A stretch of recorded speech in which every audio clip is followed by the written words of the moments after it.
¿Y por qué es importante recordar y destacar de que una hipótesis es una predicción? Porque primero, la predicción viene después del marco teórico. Es decir, ustedes en el marco teórico elaboran las líneas que están trabajando, citan autores que los apoyan, citan también autores que a lo mejor critican lo que están queriendo hacer, pero que a su vez ya han sido superados porque existen evidencias más recientes y por lo tanto eso es lo que ustedes están tomando como base. Y luego, después, dentro del mismo marco teórico, indican que estos autores que los están apoyando han indicado o han señalado que falta estudiar tal y tal tema. Y como consecuencia, ustedes, basándose en que algunos autores sugieren la posibilidad de que podrían trabajar algo que ustedes van a proponer, elaboran la hipótesis. Fíjense qué es lo que están haciendo, tomando algo que alguien ha sugerido, pero no están tomando alguien que ya probó, o a lo mejor pueden decir, esta persona ya probó esta relación, pero en otro contexto. Por lo tanto, nuestra hipótesis es que esta relación o estos autores que indican que esta relación funciona en otro contexto, nuestra hipótesis es decir, en el contexto peruano también se va a dar esta relación, o a lo mejor lo contrario, indicar que en el contexto peruano, como las condiciones son diferentes, porque hay autores que dicen que el contexto peruano de terreno puede ser diferente, entonces dicen que a lo mejor no se da. Recuerden lo que les mencioné, que tienen que ir eligiendo autores de acuerdo a lo que ustedes quieren ir probando. Cuando uno ya tiene cierta experiencia, el buscar autores es como ir al supermercado. Cojo lo que me puede servir y también cojo lo que a lo mejor no me puede servir, pero de repente lo utilizo precisamente para corregirlo, para decir, miren, este dice lo contrario. Y como todavía queda duda sobre tal concepto, es que yo quiero contribuir y por eso formulo la hipótesis siguiente. Entonces, cuando estamos hablando de hipótesis predicción, ¿y por qué remarco esto de que primero tiene que ir el marco teórico y luego la hipótesis? Porque a veces hay autores que primero presentan la hipótesis y luego presentan el marco teórico, asumiendo que cuando el revisor o el lector está juzgando, evaluando o leyendo el artículo, después de haber leído la teoría, dice, ah, la hipótesis estaba bien formulada. Pues no. Cuando estamos hablando de un marco teórico, primero se elabora el marco teórico y en el marco teórico tienen que argumentar de tal forma que luego la hipótesis sea como la pieza que falta en el rompecabezas. Yo les mencioné ayer, creo, de que alguna vez me ha pasado, de que el marco teórico lo he presentado tan claro, tan evidente, que la crítica más bien ha sido, pues la hipótesis que está presentando no añade nada, es una hipótesis muy simplista, porque prácticamente es como una repetición de la teoría. En ese caso me he dado cuenta de que no he sabido exponer la teoría. Moraleja, a rehacer el artículo y a buscarse otra revista. Entonces, por eso es que recuerdo un poco lo que hemos visto. Cuando hacemos el marco teórico, se ponen las líneas conceptuales que vamos a utilizar. Vemos ahí qué autores pueden apoyar lo que nosotros después vamos a utilizar.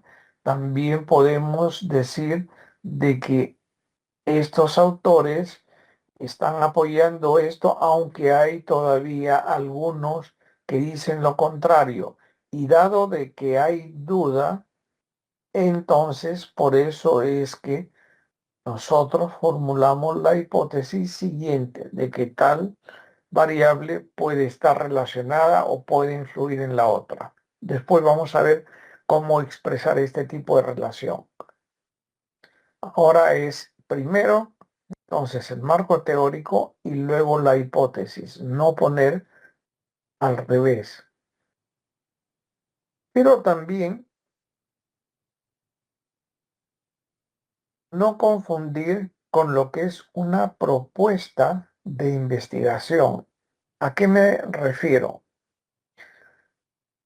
Que cuando ustedes están elaborando un ensayo, ustedes pueden formular una propuesta de investigación en el sentido de decir, es posible que exista vida extraterrestre. Es posible que esta tecnología mejore lo que se ha venido utilizando. ¿Cuál es la diferencia entre la propuesta, que es lo que les estoy mencionando, con una hipótesis?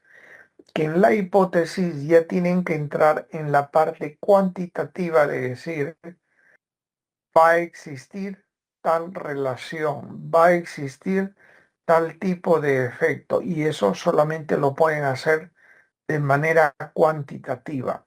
Entonces, cuando ustedes elaboren una conferencia que todavía no tiene parte cuantitativa, sino marco conceptual bien elaborado, o cuando elaboren un documento de trabajo, que puede ser un ensayo bien, bien estructurado, todo eso se basa en presentar propuesta de investigación. Por ejemplo, decir, existe una relación entre la motivación y la satisfacción. Esa es una propuesta. Pero si yo digo, a mayor satisfacción, mayor motivación, ya eso es una hipótesis, porque estoy prediciendo de que voy a validar esa relación. Entonces, que esté claro, cuando se habla de hipótesis, se habla de tema cuantitativo, predicción cuantitativa. Cuando se utiliza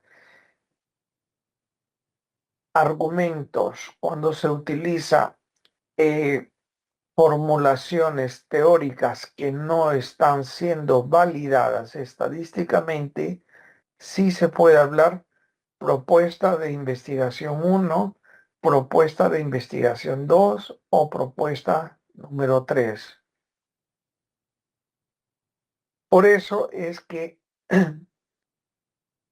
en una investigación cualitativa sí se puede indicar existe una relación entre X e Y, pero no se puede hablar de una hipótesis. Por ejemplo, una investigación cualitativa. Imagínense que estamos nosotros analizando cómo los valores ancestrales de las tribus que viven en la selva pueden condicionar la percepción de determinado material de construcción a la hora de edificar sus viviendas. Aquí estamos trabajando temas antropológicos porque tendríamos que ver si hay valores culturales, inclusive herencias ancestrales, herencias chamánicas, la religión, etcétera. Todo ese tipo es investigación cualitativa, pero sí podríamos decir, resulta que hay una relación entre la forma que ellos tienen de ver la naturaleza o de ver el mundo y lo que es la percepción de los determinados tipos de materiales para construir una vivienda en esa zona. Y aquí se me ocurre algo que no está comprobado a nivel experimental ni a nivel de hipótesis. Pero, ¿por qué en ciertas partes, no quiero generalizar, pero creo que sí, en el Perú, de repente el hecho de la coima, ¿saben lo que es la coima? Aceite le llaman en otro país, el pago, etcétera, de repente es más o menos natural. Estoy, fíjense, haciendo una propuesta de investigación cualitativa, porque de repente, y estoy hablando a lo mejor en borrador, en la cultura prehispánica había el pago a la Pachamama. Ustedes han escuchado eso, ¿cierto?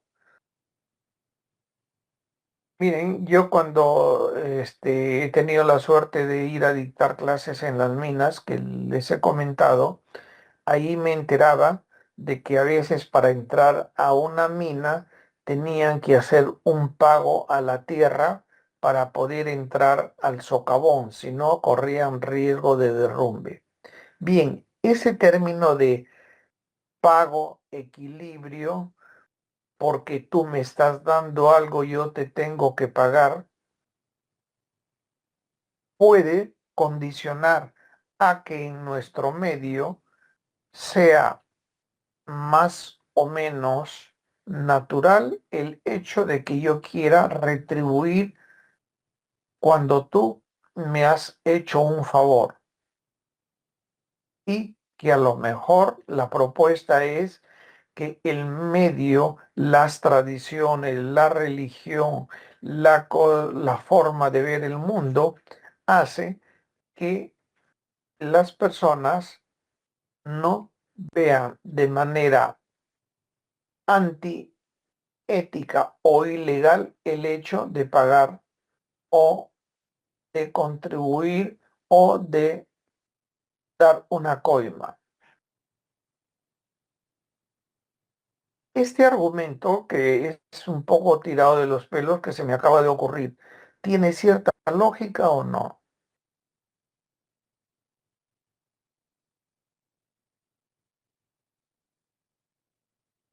¿Ustedes han escuchado hablar de lo que es el pago, la Pachamama? ¿Sí o no? Sí, sí, maestro. Sí, sí, Ahora, maestro. ojo, ese es un ensayo. Yo digo, mira, la forma que tenemos de ver el mundo, si estamos hablando de la cultura indígena o peruana, estoy generalizando, es una propuesta de investigación que me dice que esto condiciona a que no se vea de manera negativa lo que es el hecho de dar una coima. Otra cosa es que después ya tendría yo que ver si hay autores y que luego entre en el tema de ver de forma cuantitativa si es que esto es real o no. Ya eso sí sería una hipótesis. ¿Por qué les menciono esto? Porque me he acordado de que aquí en Perú hay una investigadora que hizo su tesis doctoral sobre la piratería. Y para desarrollar el tema de la piratería, tuvo que también meter las manos en los conceptos que yo les estoy dando, pero ¿qué pasa? Que ella lo cuantificó, lo llevó a una encuesta y luego después la encuesta la procesó y de manera estadística sí hizo hipótesis o predicción de variables.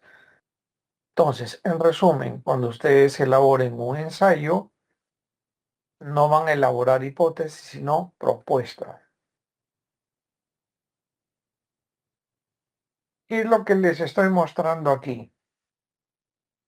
Esto es lo que yo suelo pedirles a mis alumnos de grado, chicos de 18, 19 años, que tienen que hacer su trabajo de fin de grado para poder graduarse, de ahí el nombre.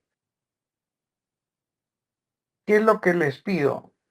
No les digo que me den todo lo que han trabajado, sino que les digo, mira, tú lee, escribe lo que quieras, pero a mí solamente me presentas esto.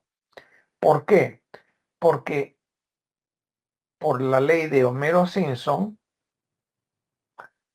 yo veo si hay un marco teórico más o menos sólido. Aquí, claro, le estoy pidiendo un resumen y luego, si este marco teórico da lugar de forma coherente a la hipótesis y luego, si es que la técnica estadística a utilizar tiene coherencia o no con la forma como ha sido redactada la hipótesis. ¿Esto qué me permite? Que en vez de leerme unas 20 o 30 o a veces llegan a ser hasta 80 páginas, yo les puedo decir, ¿sabes qué? Tienes que rehacer primero el marco teórico. ¿Por qué? Porque no se nota la relación con la hipótesis. O de repente decirle, revisa tus apuntes de estadística. ¿Por qué? Porque la forma en que ha redactado la hipótesis no tiene nada que ver con la técnica que vas a usar. ¿Y por qué es importante esto? Porque si uno deja pasar este núcleo, el alumno puede luego hacer su encuesta, hacer su análisis estadístico y encontrar que no hay coherencia con el marco teórico y por lo tanto ha trabajado en vano. Entonces, ¿qué les estoy mostrando? Que así como antes yo les pedía en una hoja, dibújame cuál es tu fantasía, tu carta a los Reyes Magos, cuál es tu idea sobre el modelo o sobre lo que quieres trabajar, bien sea en una conferencia o en un ensayo. Igual también aquí a los alumnos les digo, mira, no me presentes todo lo que has redactado, sino preséntame esto, hazme el resumen. ¿Cómo se darán cuenta? Y esto también les puede servir a ustedes como una forma de controlar, de ver si es que hay relación entre el marco teórico, la hipótesis y sobre todo luego la técnica que van a usar. Aquí, como se darán cuenta, estoy pidiendo que utilicen por lo menos 3 técnicas. ¿Por qué? Porque estamos hablando de jóvenes de 19 años, pero ya tienen que saber que es una regresión, una correlación o una diferencia de medios. Fallas en la formulación de las hipótesis. Primero, jamás se les ocurra elaborar una hipótesis en forma de pregunta. ¿Y por qué les digo esto? Porque he encontrado que a alumnos de doctorado se les ocurre presentar como hipótesis, ¿existe una relación positiva entre tal variable y tal variable? No. Cuando uno elabora una hipótesis, ya está afirmando o se está comprometiendo. Entonces, ¿cómo afecta esto a la redacción? Que no se hace la pregunta, sino se dice, existe una relación entre tal variable y tal variable. Por eso es que previamente dice, para ello formulo la siguiente hipótesis. ¿Y de dónde sale esa formulación? Del cuadro teórico que ha revisado y ha presentado antes. Entonces, no se hace en forma de pregunta. También las hipótesis no deben ser muy amplias o abstractas o muy complejas. Por eso lo que se recomienda es que me digas si esta variable X se relaciona con la variable Y.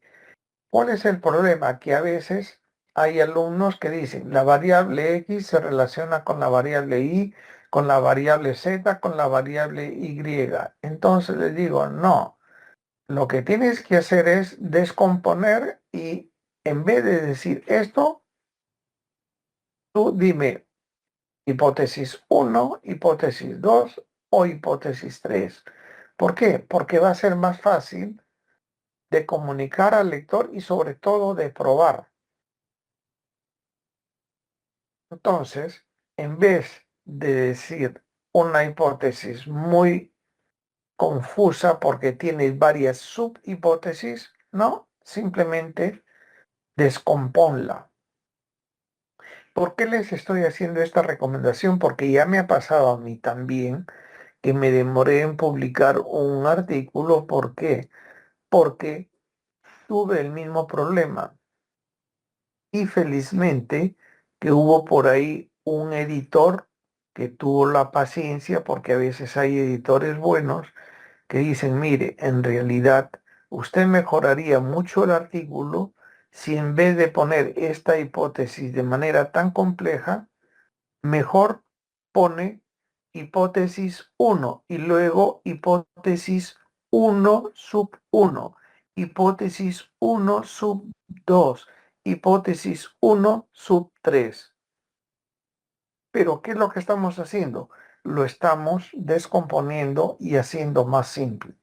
Entonces, a eso me refería con que pueden haber varias subhipótesis en una. Aquí tenemos un ejemplo de mala redacción porque es muy compleja. Fíjense que es una hipótesis, ¿por qué? Porque he señalado en rojo la predicción. La predicción es reducirá, o sea, la primera parte va a influir de manera negativa en la segunda, porque dice la primera parte va a influir reduciendo la segunda. Pero ¿cuál es el problema? En la primera parte, claro, puede estar más o menos claro, pero en la segunda, fíjense que hay varias subhipótesis. ¿Por qué? Porque los costos de mantenimiento correctivo, un 40%, es una subhipótesis. Las emisiones de CO2 también es otra subhipótesis. Luego el 25% a lo largo de un ciclo de vida de 50 años es otra subhipótesis. Y luego lo que es incremento del coste de capital en un 15% es otra subhipótesis. Entonces, ¿cómo se arreglaría esto? Simplemente haciendo lo que les dije, manteniendo lo que está arriba, pero luego poner subhipótesis 1.1, subhipótesis 1.2, subhipótesis 1.3 y luego la 1.4. Pero así como está presentado, es ejemplo de mala redacción. Y vamos a ver los tipos de hipótesis básicos que hay. Empezamos por lo más simple, lo descriptivo. En lo descriptivo ustedes pueden ver las diferencias significativas. Por ejemplo,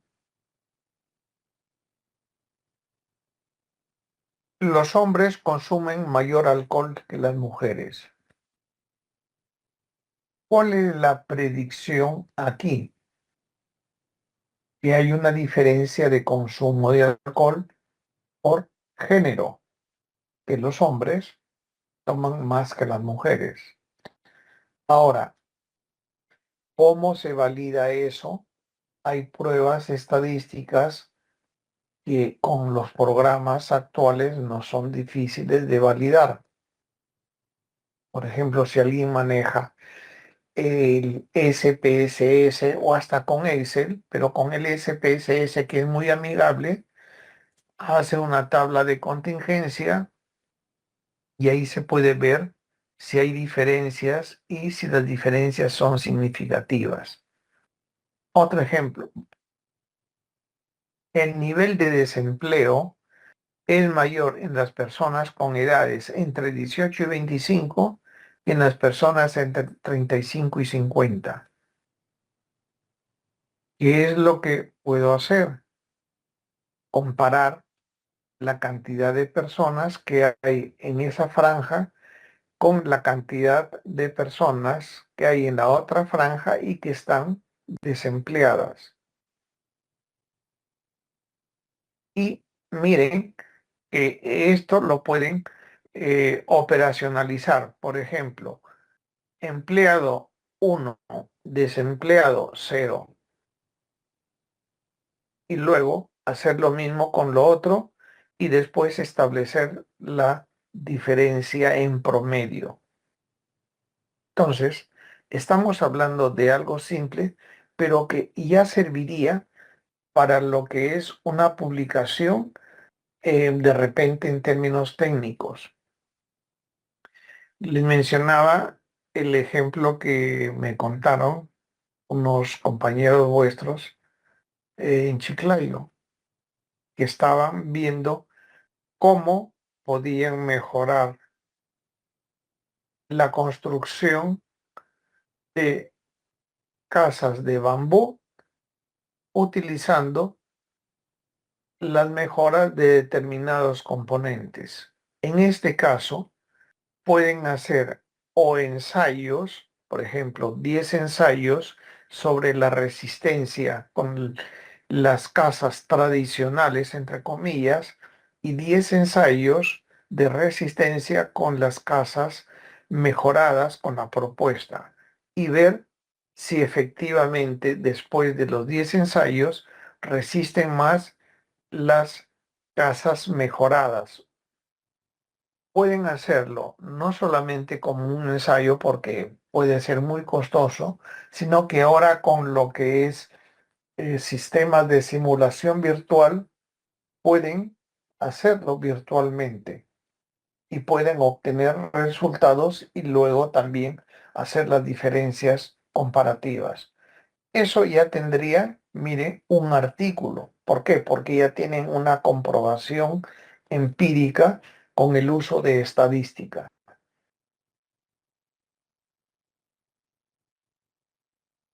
Tenemos después las hipótesis correlacionales o la asociación entre variables. Aquí lo que se quiere saber es si hay relación entre una variable y otra y ver si esa relación es positiva o negativa. Me explico y aquí pongo el ejemplo. A mayor esfuerzo promocional, mayor cantidad de ventas. Esa sería una correlación. A mayor X, mayor Y. Y miren cómo la expresión es bastante simple, bastante sencilla. Aquí no estamos probando de que una influye sobre la otra. Eso es después. Aquí solamente decimos que a mayor cantidad de uno puede haber mayor o menor cantidad de la otra. A mayor precio del producto, habrá una menor cantidad de compra. No estamos diciendo que el producto influye en la cantidad de compra, sino que sencillamente se encuentra esta relación. O de repente, a mayor cantidad de metros de exhibición, cuando uno va a una feria de construcción o hay feria de vivienda, podría elaborar un estudio. A mayor cantidad de metros de exhibición de vivienda, por ejemplo, si alguien trabaja en una constructora, mayor cantidad de solicitudes de información, o de repente a mayor cantidad de metros de exhibición de vivienda, mayor cantidad de demanda de folletos. Entonces, estamos viendo sencillamente la relación positiva o negativa de dos variables. Claro, ¿qué es lo que nos interesa ya en el mundo empresarial? No tanto este tipo de información, sino más bien lo que se conoce como relación causal, que uno influye en el otro. Por ejemplo, que la cantidad de productos vendidos depende del esfuerzo promocional, que estamos aquí indicando que el esfuerzo promocional influye, impacta o precede a la cantidad de productos vendidos, o que el precio influye positivamente en la cantidad de compra. Miren la diferencia. En lo anterior está asociado de manera positiva o negativa, pero aquí ya pasamos a decir influye, impacta, condiciona, modifica. Y no solamente eso, sino que cuando hablamos ya de hipótesis causales, podemos ver también el grado de influencia. Pongamos un ejemplo.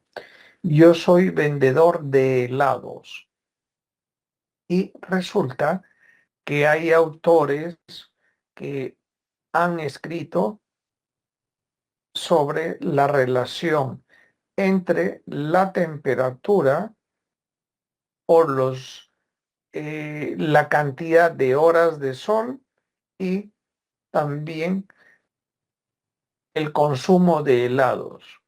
Entonces, aquí sí podría, si yo quiero hacer un modelo, ver en el medio si a mayor cantidad de horas de sol, mayor cantidad de consumo de helados.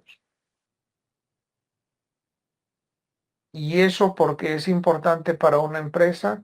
Porque no solamente se ve la relación, sino que inclusive se puede ver el porcentaje y decir, si es que van a haber 5 horas de sol, voy a tener una demanda de repente menor que si tuviera 8 horas de sol. ¿Por qué? Porque ya se ha comprobado el efecto de la diferencia entre las horas de sol y también la diferencia en la compra de helados. Esa es la utilidad cuando se utilizan las hipótesis causales, que no solamente se ve la influencia, sino también la cantidad o la probabilidad de impacto. Por ejemplo, volvamos a lo que antes habíamos utilizado. A mayor cantidad de metros de exhibición de feria de vivienda, habrá mayor cantidad de demanda de información. En una hipótesis causal yo puedo decir cuántos metros necesito tener de exposición para lograr un porcentaje de demanda de información. O sea, aquí ya puedo cuantificar. Y es importante este tipo de relación porque me permite manejar los esfuerzos de repente en la cantidad de metros de exhibición.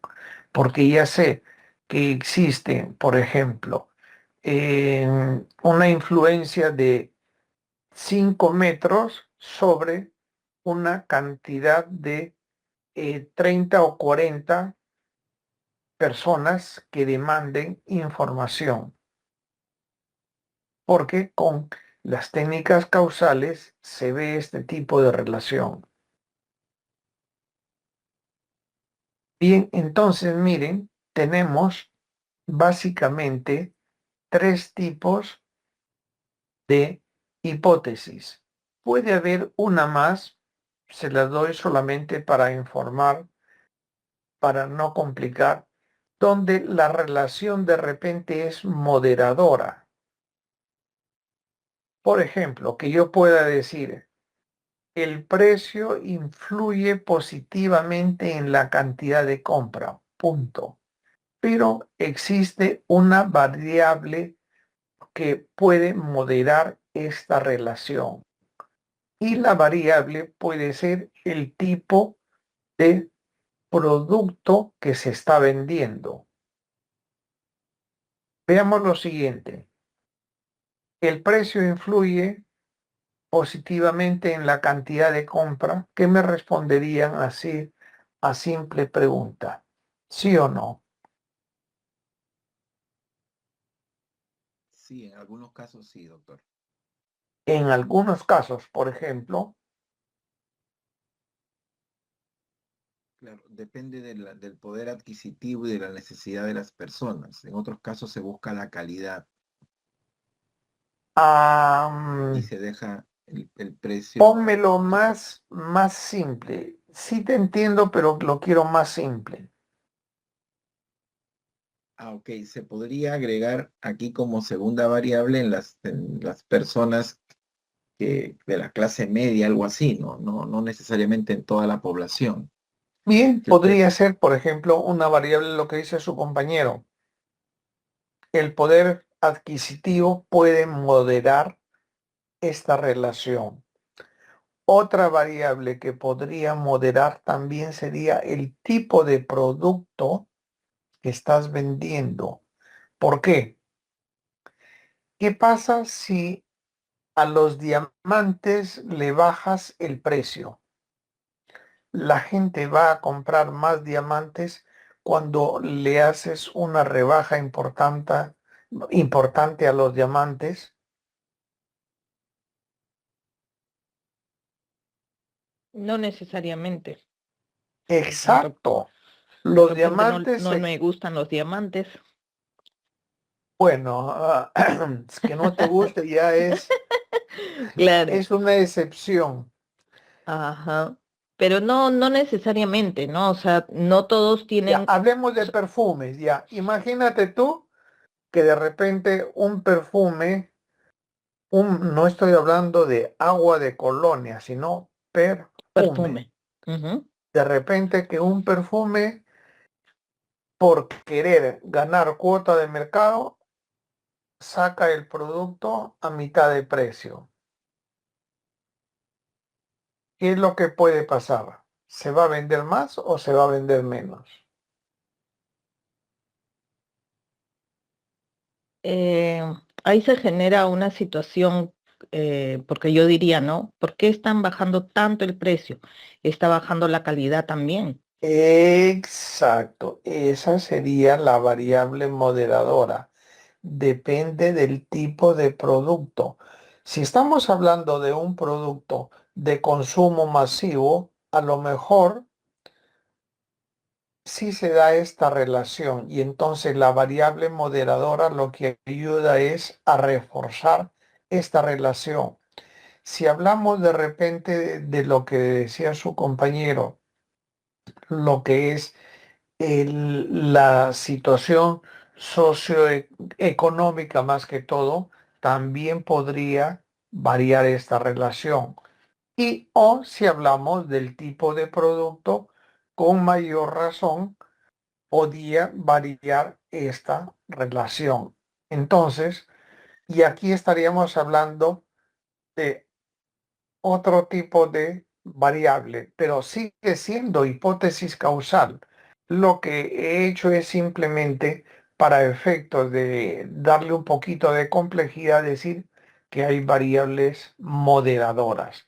Pero eso sería ya para alguien que quiere meterse de repente en un estudio más profundo. Era solamente como información. Vamos a continuar ahora como resumen, indicar que cuando se hace un estudio exploratorio no se formulan hipótesis y ahí entran lo que es las investigaciones cualitativas. Cuando se hace un estudio exploratorio de investigación cualitativa, lo que se formulan son propuestas. Es decir, existe una relación entre la religión o entre la percepción que tienen del mundo y la forma de evaluar la tecnología para la construcción de viviendas. Ojo que cuando hablamos de investigación cualitativa, estamos hablando entonces de propuestas, no hipótesis. Una hipótesis sí pronostica algo que debe ser validado, algo que debe ser comprobado. Bien, aquí tenemos ejemplos de hipótesis y de diferente color, descriptivas, correlacional, causal, un ejemplo aplicado a la construcción y sobre todo las variables involucradas. Alguien preguntó en su momento la diferencia entre lo dependiente y lo independiente, pues de aquí, dependiendo de cómo hemos formulado la hipótesis, podemos decir esta es la independiente y esta es la dependiente. Dependiente, su nombre lo indica, es aquella que es resultado de la independiente. Y justamente lo que nosotros queremos es analizar qué variables independientes y cómo afectan la dependiente, porque esa sería nuestra contribución de la variable dependiente que no sabemos cómo se comporta, pues ahora estamos diciendo, mira, la variable dependiente, por ejemplo, la motivación resulta que depende de la satisfacción, depende del valor cultural, depende del estatus socioeconómico, depende de la zona geográfica. Esas serían las independientes. Y lo que quiero comprobar es que todo eso influye en el nivel de motivación. Bien, entonces, esto lo tienen como ejemplo, ya lo podrán leer después con más detenimiento. Y ahora entramos a ver lo que es la metodología de investigación. La metodología de investigación permite al revisor, si es que hay coherencia entre lo que están presentando desde el tema hasta lo que van a evaluar con las hipótesis.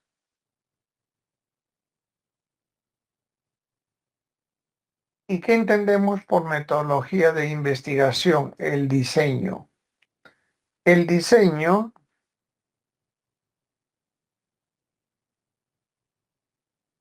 es el procedimiento que vamos a seguir para responder a las hipótesis formuladas.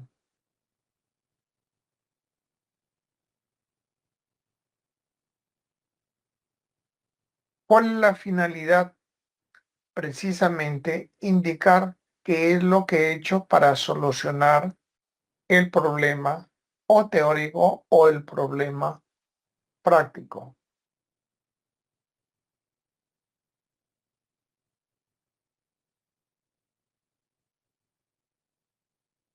Y abarca un diseño de investigación. Eso lo tienen más desarrollado o lo tendrán, perdón, en el material que les voy a impartir.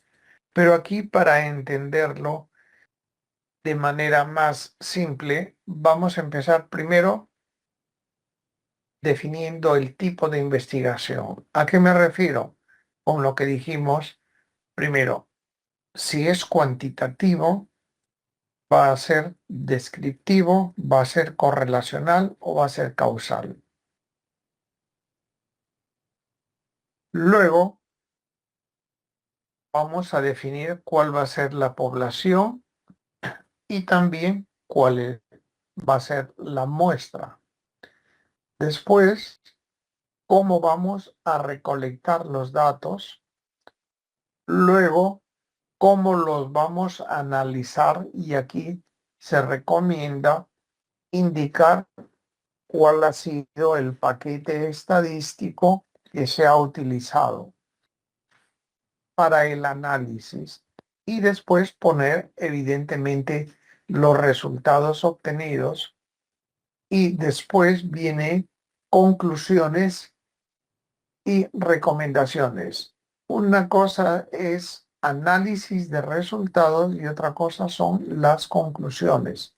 Las conclusiones ya son más derivadas y atadas a la teoría que he utilizado para llegar a todo este tipo de trabajo. O sea, una vez que obtengo los resultados, analizo, ¿se cumplió la hipótesis 1, se cumplió la 2, se cumplió la 3?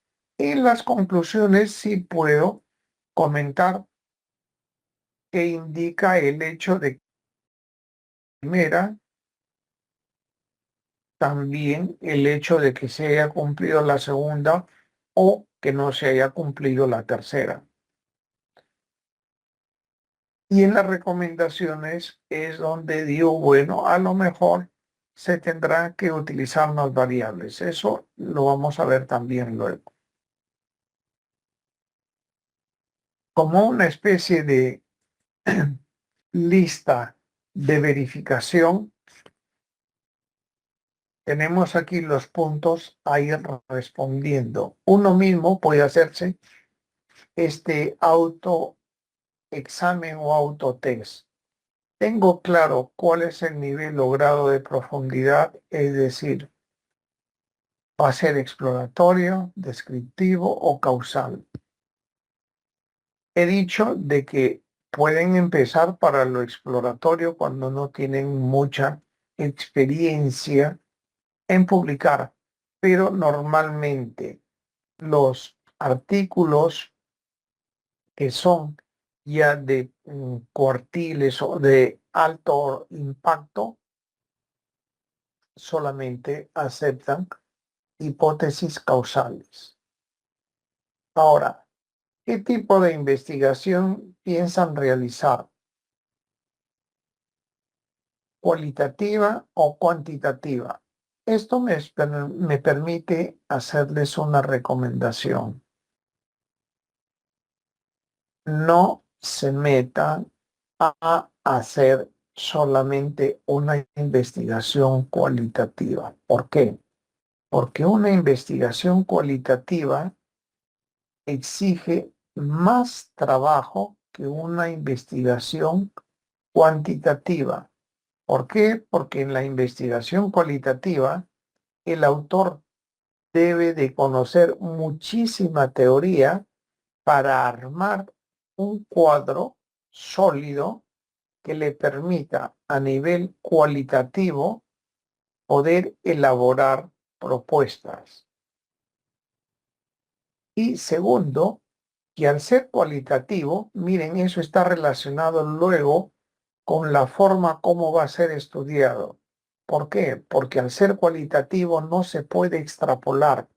Es decir, si yo hago una investigación cualitativa para saber si es que en la selva determinados colectivos depende de cuál es su forma de percibir el mundo o de percibir la naturaleza o el contacto con sus ancestros para poder ver la relación a la hora de evaluar los tipos de materiales para construir su vivienda.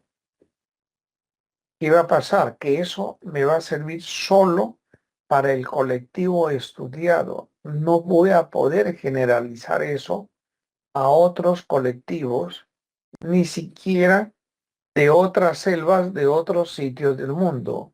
Entonces, ¿cuál es la ventaja de hacer una buena tesis cualitativa? La ventaja es que siembro o pongo las bases de algo que está muy, muy trabajado, pero a nivel conceptual. La pregunta clásica. Ustedes conocen la teoría de Einstein, ¿verdad? La teoría de la relatividad. Esa es una tesis que se hizo en física. Pregunta, ¿esa tesis de Einstein sobre la teoría de la relatividad es cualitativa o cuantitativa?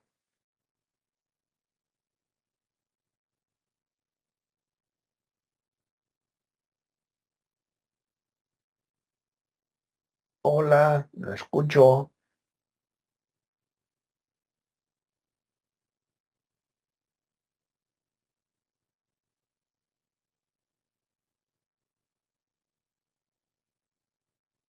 Exacto, la tesis es totalmente cualitativa. De ahí que viene la siguiente etapa, que es la carga o la comprobación o la prueba de que eso que es cualitativo se pueda demostrar que es real. Miren que ya desde la época de Einstein se empezó a tratar de probar si tenía razón o no. Y estamos hablando desde la Segunda Guerra Mundial, porque habían científicos que se metieron en territorios eh, estaban de alguna manera seriamente comprometidos con su nacionalidad. ¿Pero por qué? Porque tenían que aprovechar que iba a haber un eclipse y al ver el eclipse podían ver si efectivamente la luz se comportaba de una manera que había sido predicha cualitativamente por la tesis de Einstein. Y hasta el día de hoy todavía hay duda de que tenga totalmente la razón, porque se han encontrado anomalías en algunos puntos de la tesis de la relatividad general.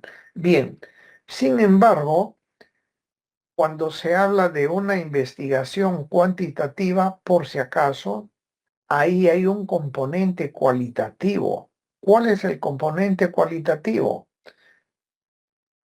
Todo el desarrollo conceptual que han hecho y sobre todo se utilizan conceptos como satisfacción, motivación, actitud hacia el trabajo,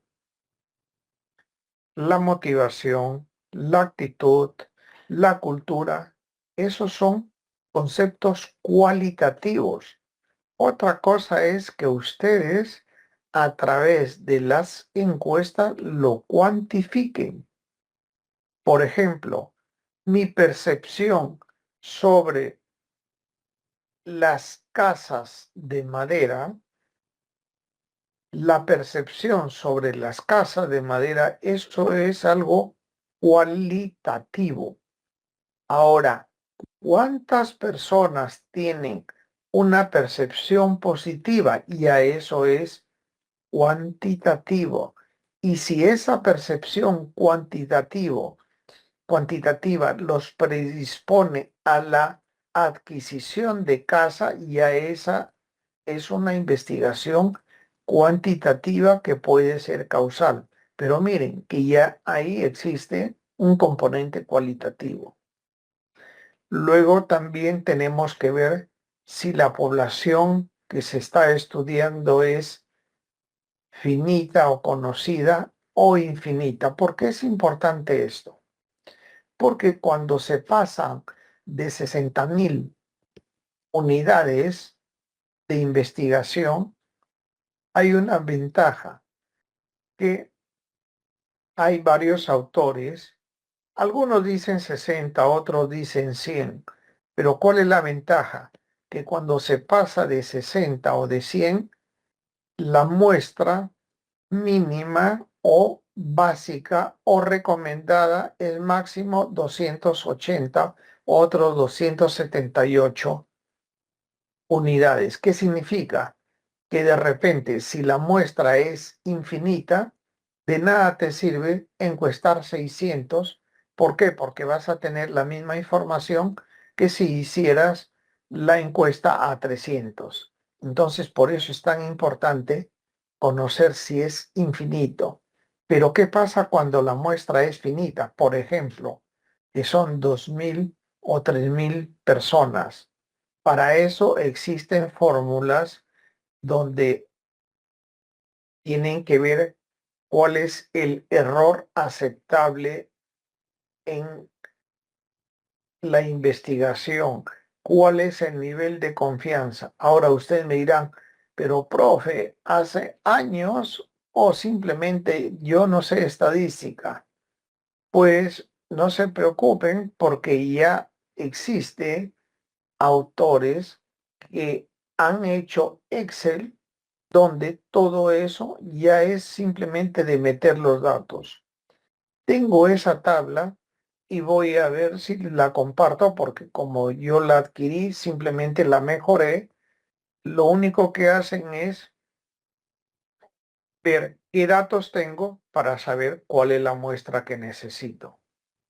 Entonces, no se necesita, valga la redundancia, mucho conocimiento teórico, pero sí al menos pueden justificar y decir que la muestra que han obtenido tiene tanto nivel de confianza, tanto nivel de error.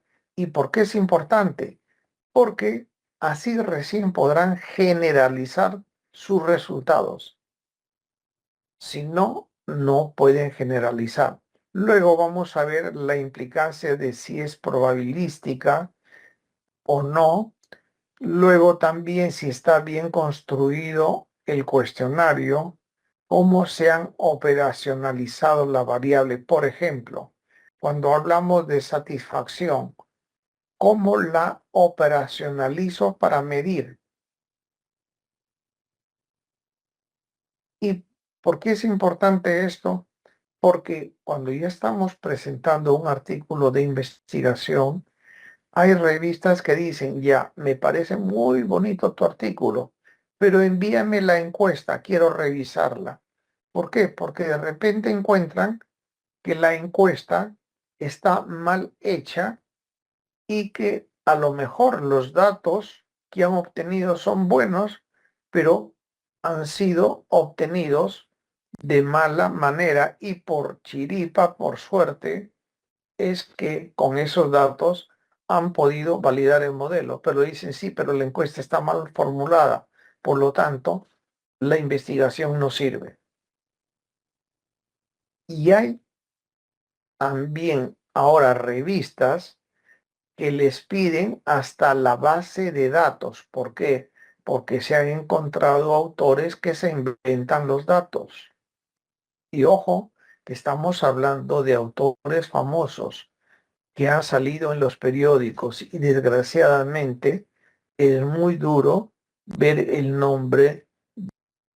Hasta ahora no he tenido esa desgracia, pero imagínense que de repente uno llega a ser famoso y por ahí alguien descubre que los datos que uno ha presentado, pues se los ha sacado debajo de la manga. Y no digo uno, hay varios casos que se han descubierto a posteriori que han sido inventados. ¿Y por qué se ha hecho esto? Porque en muchos sitios, en muchas universidades, existe lo que se conoce publicar o morir. ¿Qué significa? Que si no publicas, no te pagan bien o no te ascienden. Y eso entonces genera el efecto perverso de llevar a mentir. Y por ello es que ahora te piden la encuesta y en algunos casos la base de datos. ¿Qué es lo que se suele hacer? Cuando tenemos una revista que nos da una cantidad limitada de palabras, se pone un asterisco y se dice, la encuesta y la base de datos está a disposición de quien quiera solicitarlo. Y como en un artículo uno pone la persona que está haciendo el artículo y el correo electrónico de contacto, entonces el autor, perdón, el autor que quiere hacer una publicación utilizando información de nuestro artículo nos puede pedir, si no lo ha hecho la revista, la encuesta y la base de datos. Aquí tenemos unas normas básicas de elaboración de cuestionario. Son tan básicas que uno diría, oye, pero me estás haciendo recomendaciones que son prácticamente simples. Pero vamos a recordar algo que es cierto. Cuando digo vamos a recordar, no sé si habrán escuchado, pero los que trabajamos haciendo investigación de mercado, sí lo tenemos en cuenta porque es verdad. Y eso lo dijo Stalin. Stalin fue un famoso dictador en la Segunda Guerra Mundial, hizo pues que Rusia interviniera y contribuyó a ganar la guerra. Pero era un dictador y él elaboró una frase que tiene toda la razón. ¿Cuál es la frase que elaboró él? Él dijo, yo no creo en las encuestas que yo mismo no haya manipulado. ¿Y cuál es la verdad de esto conforme vamos a ver? Que se pueden manipular, se pueden orientar las encuestas. Ahora, la pregunta, ¿eso es ético? Pues no, pero se usa, sí. Les digo porque muchas veces cuando he dado clase a alumnos que dirigen empresas de investigación de mercado, he puesto encuestas formuladas por organismos del Estado como mal ejemplo. Pero claro, porque el Estado de repente en algún momento le conviene que salga publicado en el periódico determinada noticia y entonces formula las encuestas para orientar la opinión pública. Bien, eso lo vamos a ver porque si tenemos tiempo como ejemplo, es algo sencillo. Pero ahora recordemos sabiendo que el mundo se rige bajo las leyes de Homero Simpson. Y aquí también funcionan. ¿Por qué? Dame un lenguaje sencillo, que las preguntas sean claras. Ayúdame a que la memoria no trabaje mucho. Por eso no me hagas realizar cálculos. Pongamos un ejemplo de un tipo de pregunta que existe en la vida real, pero que no es recomendable. Imagínense que yo los abordo en un supermercado porque quiero saber cómo distribuyen ustedes su patrón de consumo. Y les digo, utilizando el 100% como máximo de su presupuesto familiar, ¿qué porcentaje utiliza usted para lo que es la canasta básica, luego lo que es distracciones, luego lo que es compra en cultura? Y les pongo otro ejemplo. Imagínense entonces que ustedes se van a poner a recordar de repente para la canasta básica, pues un 30%, para recreación. Yo creo que las personas, si responden o tienen una mente muy prodigiosa y una computadora en su cerebro, o sencillamente dan respuestas por darlas. ¿Pero por qué? Porque el encuestador los está obligando a hacer operaciones complejas de a recordar algo luego de transformarlo en porcentaje. Como se darán cuenta, está yendo contra todo lo que justamente decimos aquí que no se debe hacer. También se deben hacer preguntas cortas, luego utilizar un orden lógico de preguntas. ¿Esto a qué se refiere? Imagínense que estamos trabajando un tema que es bastante caliente. Por ejemplo, el consumo de drogas en las personas de cierta edad. Y yo, un poco a lo bestia, les digo, me permitiría distraer unos minutos de su tiempo porque estamos haciendo una encuesta para el Ministerio de Salud. Ya ustedes dicen, bueno, sí, acepto participar. Entonces ya, yo les pregunto, ¿me puede dar cuál es su rango de edad, por ejemplo, entre 40 y 50, entre 50 y 60, etcétera? Ya, ustedes me dan el rango de edad. Luego les puedo pedir el código postal para saber más o menos en qué zona viven. Y luego paso a la tercera pregunta y de frente le digo, ¿consume usted droga? Como se dan cuenta, esa es una pregunta bastante tonta. ¿Por qué? Porque he pasado de frente a la zona caliente. Eso me lleva a indicarles qué cosa.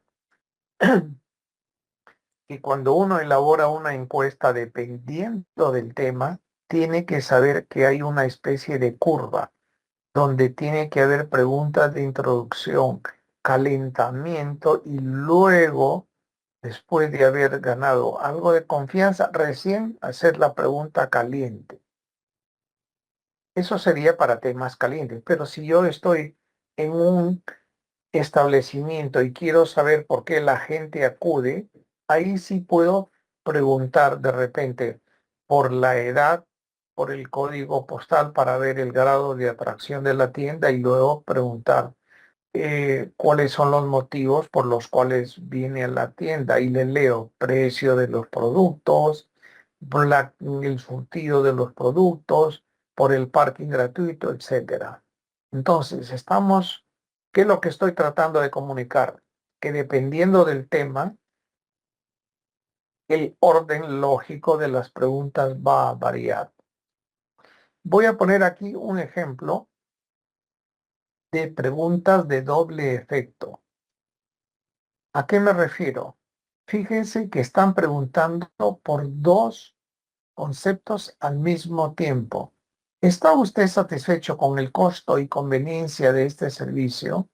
¿Está usted de acuerdo con el volumen y el precio del producto? ¿Cuál es el problema de este tipo de preguntas que pueden estar respondiendo sí al costo y no a la conveniencia, o al revés, no al volumen y sí al precio? Y esto, aunque ustedes dirán, pero ¿hay gente que hace esto? Sí, porque esto que les estoy mostrando no me lo he inventado, lo he sacado, como les mencionaba, de encuestas elaboradas por organismos oficiales. Hay una anécdota que me gusta recordar para que vean la importancia de no usar preguntas de doble efecto. ¿Cuál es la anécdota? Conocí en cierta ocasión una pareja,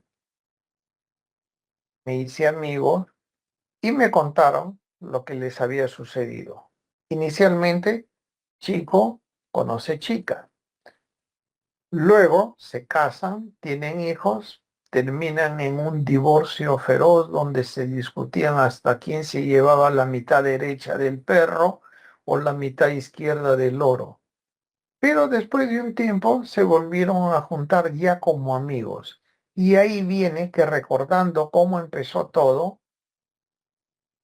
resulta que se acordaron de que eran jóvenes, el chico la fue a visitar y la señorita bajaba también cogiéndose de la escalera. Y entonces el chico hizo la pregunta: ¿te puedo coger la mano o tienes algún problema? Y la chica tímidamente dijo no. ¿Qué es lo que había pasado? Que la chica tímidamente había dicho no a que le coja la mano.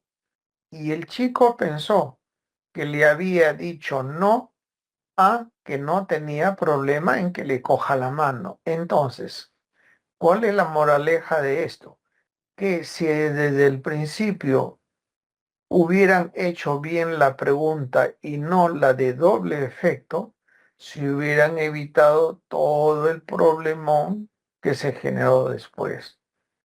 Resumen, es mejor hacer una pregunta para saber el efecto del costo, otro de la conveniencia del servicio, y lo mismo con volumen y con precio, porque si no, se puede dar esta confusión que les estoy mencionando. Luego, evitar dirigir o manipular algunas preguntas. Por ejemplo, cuando se dice, ¿está usted de acuerdo? O no diría usted, ya en cierta manera los están direccionando. Y fíjense que esto que he puesto en negro es verídico de la encuesta que habían utilizado en ese momento el organismo oficial. No diría que afirmar que España es racista es exagerado. Es algo así como que yo les diría, ¿están ustedes de acuerdo con que los alumnos inteligentes valoran bien las clases del profesor? ¿Qué me van a decir? Claro que sí, porque ¿quién quiere confesar que no es alumno inteligente? Entonces, miren cómo de manera muy sutil se está orientando. Pero hay todavía una forma más grosera de manipular la pregunta. Miren este ejemplo, que también es de la vida real. ¿Deberíamos aumentar los impuestos para obtener más viviendas y mejores universidades o deberíamos mantener al mismo nivel? ¿Quién de ustedes no quiere tener mejor vivienda y mejor universidad?